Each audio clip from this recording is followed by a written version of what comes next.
กราบสวัสดีทุกคนเนาะมื้อนี้ที่พามาเบิ่งวิถีชีวิตวัยรุ่นไทยบ้านเซียนทันกับเซียนน้ำเพิ่นก็ได้ส่วนกันมาว่านแห่หมายที่พวกเขามาว่านวันนี้ก็เป็นหมายสะกลางป่าคนนุ่งเสื้อแขนยาวหันเฮาให้ฉายาว่าเซียนทันหากินหมานและคนนุ่งเสื้อแขนสั้นสีดำหัวโล้นๆหันเฮาให้ฉายาว่าเซียนน้ำสายบันเทิงตอนนี้เฮาก็กำลังแล่นลงไปเพราะว่าทีมงานของเฮาว่านแห่ถึกปลาคอใหญ่เบิ่งพากันได้ปลาก็ดีใจว่าเส้นอันนี้ก็เป็นปลาข้อนะนี่ไซส์ประมาณขีด2ขีดนี่แหละตอนนี้ก็ให้เซียนทันคนนึงงมไปก่อนเนาะเพราะว่าไซส์เซียนน้ำเมื่อเอาข้องเนาะเพราะว่าตอนแรกมานี่บ่ได้เอาอย่างมาใส่ปลาเลยเพราะคิดว่ามันสิบ่ได้เมื่อกี้นี่ดึกปลาบ่เข้านะทุกคนอันนี้ก็เป็นปลาดุกเนาะเมื่อกี้ถ่ายบ่ทัน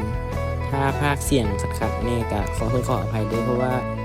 ก็เฮียนภาคเสียงครั้งแรกก็เลยเป็นแบบนี้ตอนนี้เซียนทันก็กำลังจอบบัวนี่เนาะและตอนนี้เขาก็หาฟืนมาดังไฟถ้า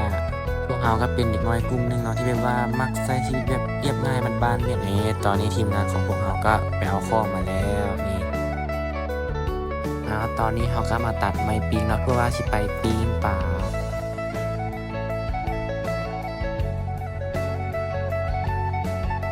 นี่ตอนนี้เขาก็นี่ปาดไปที่เหียบมอยแล้วเนาะพร้อมสิปีงไฟก็พอดีเป็นทานนี่หน้าที่ปีงป่าเขาก็ให้เซียนน้ำเป็นคนเฝ้าปีงป่าเนาะนี่ตอนนี้ปลาใกล้ที่สุดแล้วตอนที่ปลาใกล้ที่สุดโคตรหอมเลยทุกคนและตอนนี้ปลาของเขาก็ได้สุกเป็นที่เรียบร้อยมาเด้อกินเขา